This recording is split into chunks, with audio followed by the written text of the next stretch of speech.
Jambo, warm welcome to another session of Kurgateric Finance and Accountancy Tutorial.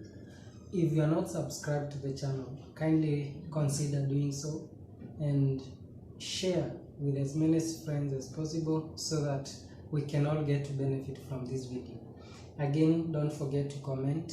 If you have a question, kindly post it at the comment section, or you can reach me via the contact details that appears at the beginning of the video. Again, I also request you to like the video because that motivates me to work even more, even harder. So without much ado, allow me to go straight to what we are supposed to discuss today, which is about subsidiary books preparation. We are trying to prepare the subsidiary books.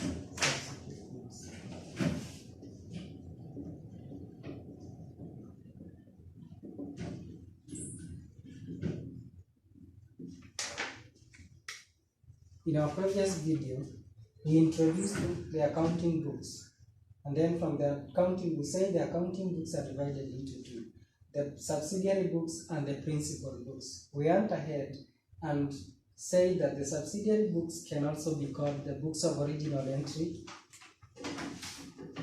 books of original entry,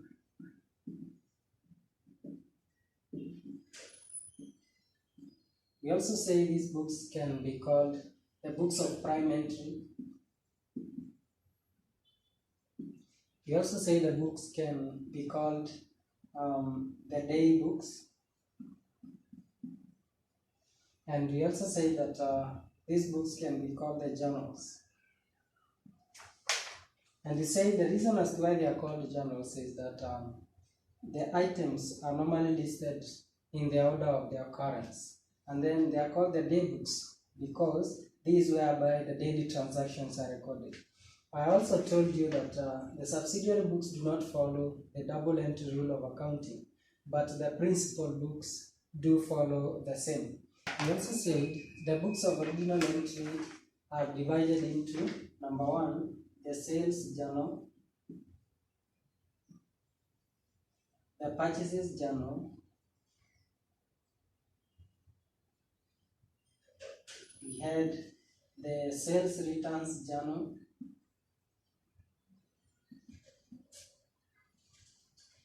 then purchases returns journal,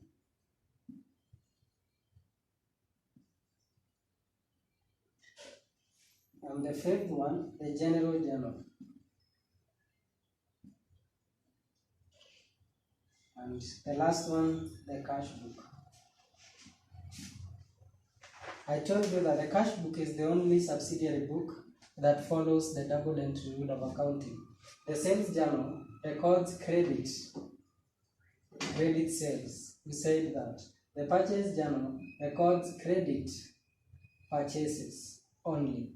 And then sales returns journal records the returns on the credit sales or the return on sales. The purchase returns journal, on the other hand, records the returns on purchases or the credit purchases. We say the general journal is a journal that records any other transaction. It's not specific. It is not a special journal. It records any other transaction that doesn't find its way into the sales journal, purchase journal, sales journal, and the cash book. We also say the cash book records all cash transactions. So today, I will show you how to prepare the sales journal, purchase journal, sales returns journal, purchase returns journal, the general journal, and the cash book. But for this video, I will not touch on these last two, the general journal and the cash book, because the general journal, we shall look at the general journal in a separate session altogether, and then the cash book in a separate session altogether, because they are lengthy. Like for the cash book, we have 4 levels of cash book: the single column, double column, 3-column cash book, and the petty cash book. So this is another session altogether. The same case applies to the general journal. So today I have a question here. I have an illustration that is a little bit comprehensive that will help us open these journals. This first is the sales journal, purchase journal, returns journal, purchase returns journal. This question will cover the 4, and then the last 2 we will check on them in our subsequent sessions as we go by. So without much ado, allow me to take you through this question so that we can be able to understand what the journals are in detail. Right. Mike Mickey, a sole trader, made the following transactions in the month of March 2022.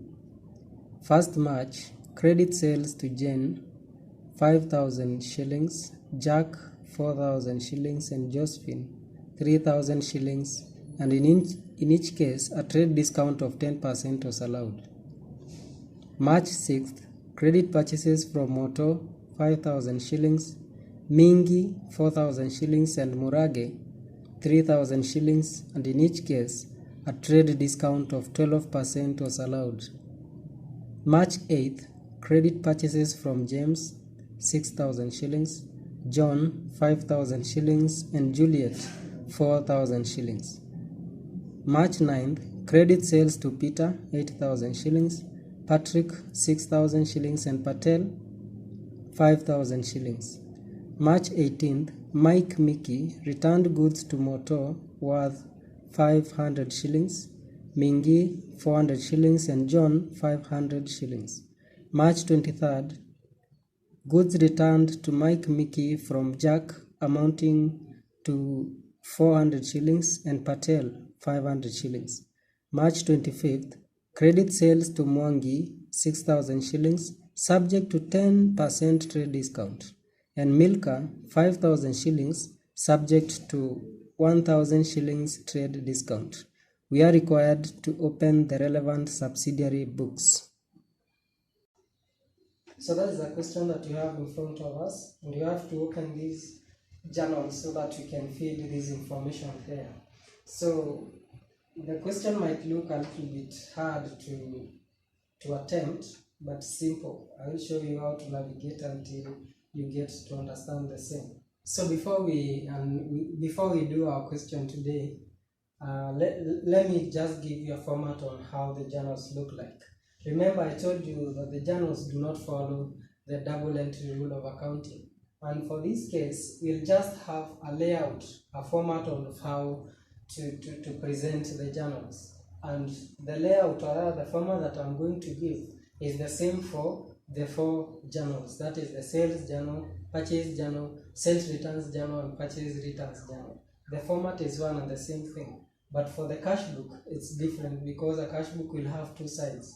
Remember, a cash book is the book of, again, original entry that only follows the double entry rule, and for the double entry rule to apply, an account must be involved. An account have 2 sides, that is the debit side and the credit side. So then the double entry rule states that for every debit entry in one account must be followed by a corresponding credit entry in another account. I will take you through the double entry concept in our next sessions. So let me just give you a format of the journals, and then we continue with our question today. And this is the format for the journal. A journal has got the following columns. We have the date column, then you have the particulars, and then you have the ledger folio column, then you have the details, then you have a column of amount.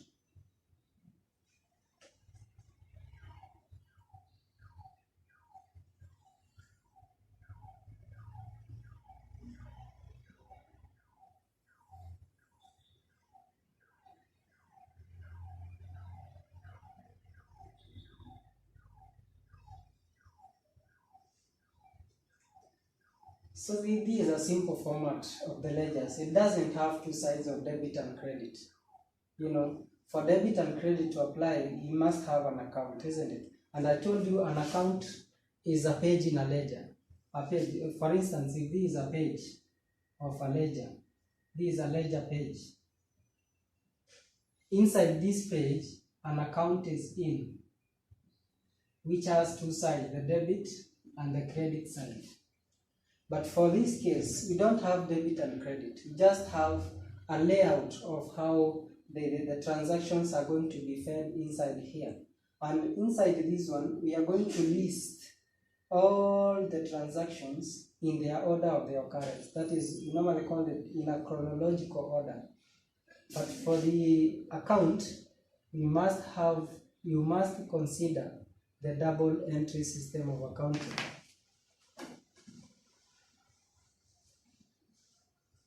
So we can call this one sales journal because all the journals we follow this format.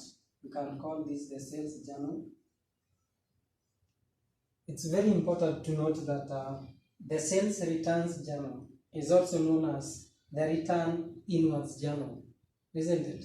We discussed this one in our previous video. I will post a link down there for the previous video so that you can be able to refresh and play back as many times as possible until you understand those books before you come here. We also said the purchase returns journal, on the other hand, can be called the return outwards journal, isn't it? And we discussed the reasons as to why it is called the returns out. So today we'll go straight to what we are supposed to do as far as our question illustration is concerned. So I have opened 4 journals: sales journal, purchase returns journal, and sales returns journal. All these journals, I want to believe this question is going to make us understand more about these journals. So let's move straight to our question today. We are told credit sales to Jane 5,000 shillings, Jack 4,000 shillings, and Josephine 3,000 shillings, and in each case a trade discount of 10% was allowed. A trade discount. So before I continue, let me tell you this. In a business setting, there are 2 types of discounts. We have the trade discount and a cash discount. For trade discount, this one normally applies to credit sales or credit purchases. Credit. I want you to take note of the word credit. And then for cash discount, this is whereby a discount is allowed to a customer for having purchased goods and services in our business in cash, or discount that we receive from our suppliers when we purchase in cash. So in short, for trade discount, this one will apply for the journals, whereby the double entry system is not followed. But for that cash discount, this one will apply in the principal books, the cash book, whereby the cash book is whereby all cash transactions are recorded. And if cash transactions are recorded, there is possibility that there will be a discount. Either we allow to customers or the discount we receive. Isn't it? Great. So let's move on to question. March 1st. So we are dealing with the month of March 2022. So under date you write 2022. All dates 2022. 2022. Then 2022, March 1st, we have credit sales. Credit sales. And credit sales are recorded in a book known as the sales journal, isn't it? So this is the journal that you are going to record the sales. So we say March 1st. March 1st, we sold goods on credit to Jane, right?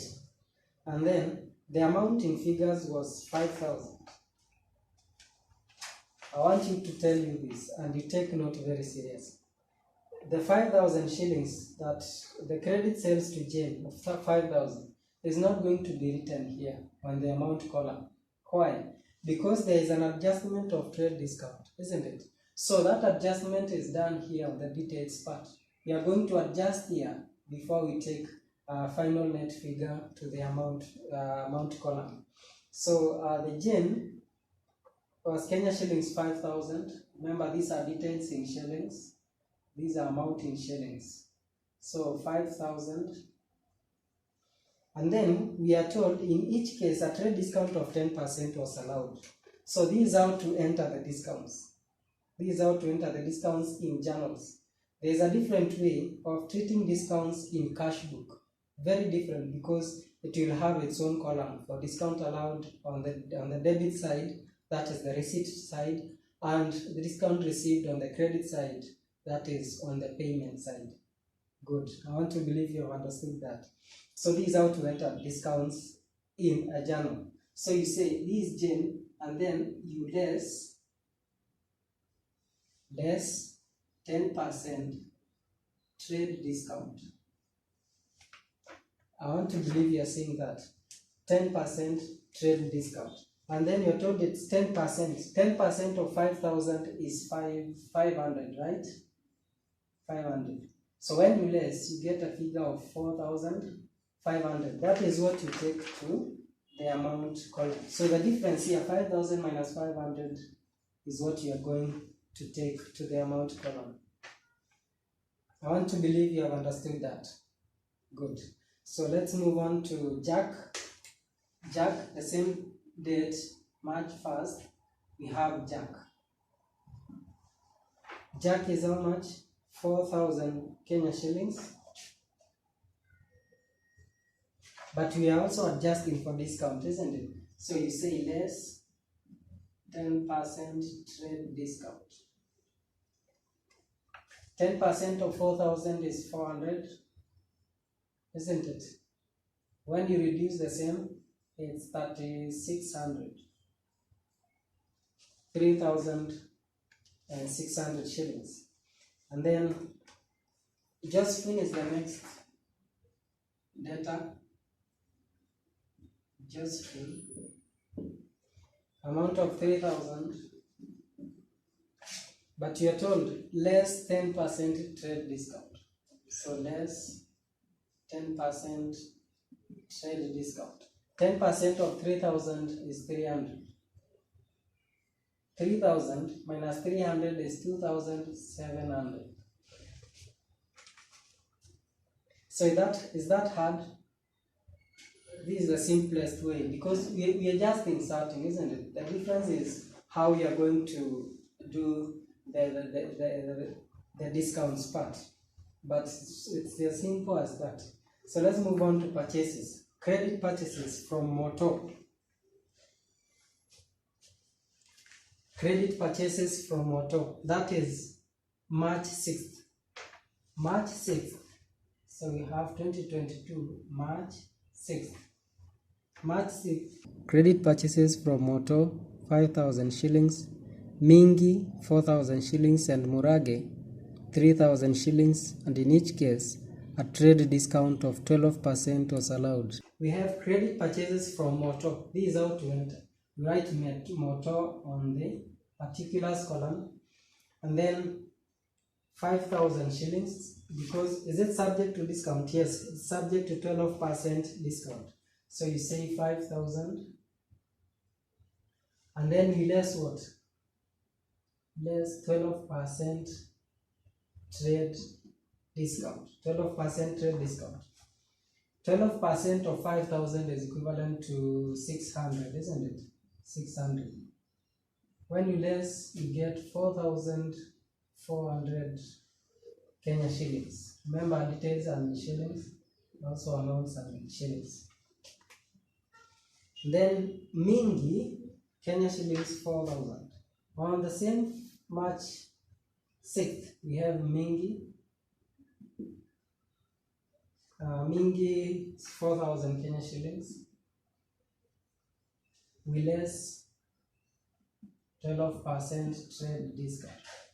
What is 12% of 4,000 is equivalent to 480. When you less 4,000 by 480, it's 3,520. Isn't it? From your calculations, from your calculator, 4,000 minus 480 is equivalent to 3,520, isn't it? Then we move on to another creditor, who is Murage. Murage, the same March 6th. Murage is how much? Murage is 3,000 shillings. But you're going to reduce 12% trade discount.